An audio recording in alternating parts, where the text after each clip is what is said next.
In 30 days, I went from a clueless noob in anatomy to drawing my best illustration yet.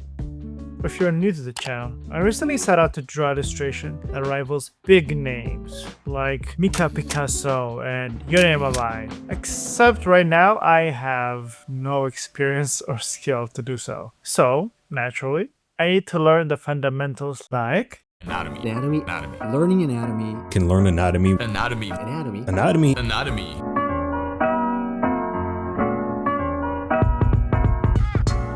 By learning anatomy, you get to understand how the body really works. Your character normally would look more natural. Your pose would actually make sense and everything would look proportional, or so I heard. So in the next 30 days, I set out to increase my baseline in anatomy with any resources I can find. But first, what is my baseline? And even yet, what should I focus on first? The arm? The leg? The chest? The feet? The face? It feels daunting already.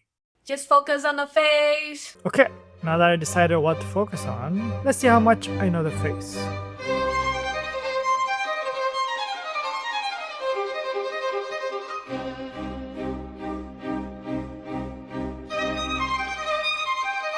Oh my god. Is this what I have to work with? This? I don't know. Will I even make... Can I really do it? Watch this video. Oh? What is this wealth of knowledge? Learn anatomy in 7 days, you say? 30 days minus 7 days? I'm gonna be a master in no time.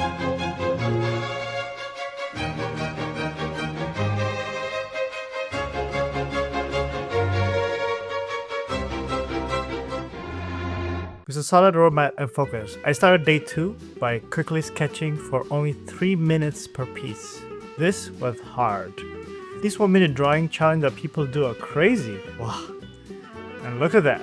3-4 angle is still the only angle I can do. Roll. With day 3, I started using the Loomis method. It's a technique of first drawing a circle, and then cutting the circle with 2 horizontal lines and moving those lines down. In the end, this technique didn't really work for me. I just simply didn't understand it.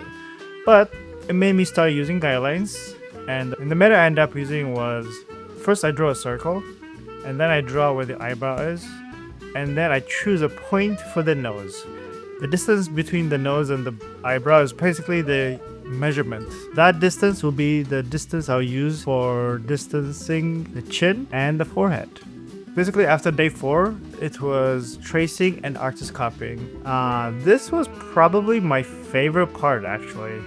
I like drawing stylized anime from artists I look up to. I think I really like drawing stylized characters in general. Okay, it's been 7 days. Let's see how much I improved.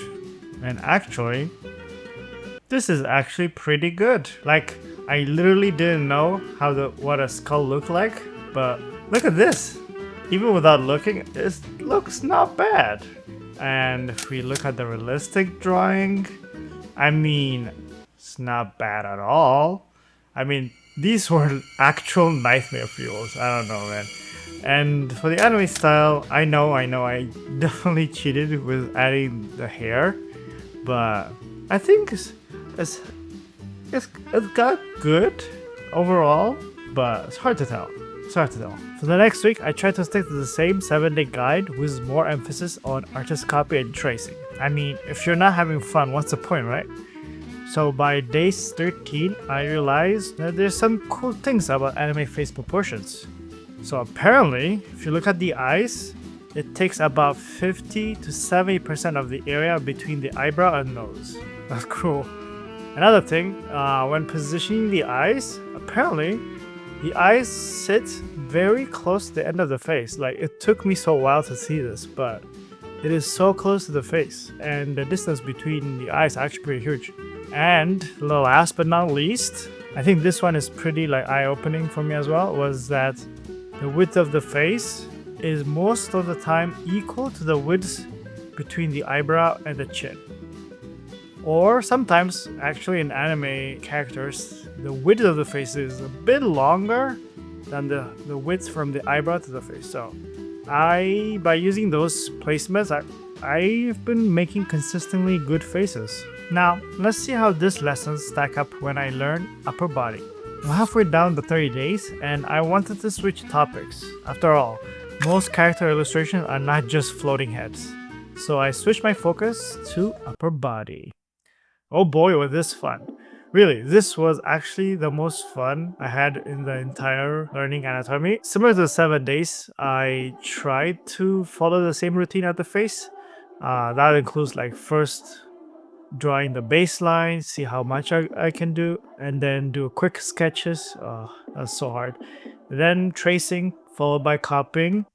Then some stylized artist copying, which is my favorite. And this time I actually focus more on anime, like screenshots. And then, instead of having day 21 being the quiz as always, I actually extended it because I felt like I needed to learn the muscles. So I spent extra 2 days learning the muscles and the bones, and on day 31st became exam day. I think similar to the previous exam, it's like night and day here. Wow. But the question is, did all of this pay off? Has my illustration improved at all? Why don't I just show you?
Okay, real talk.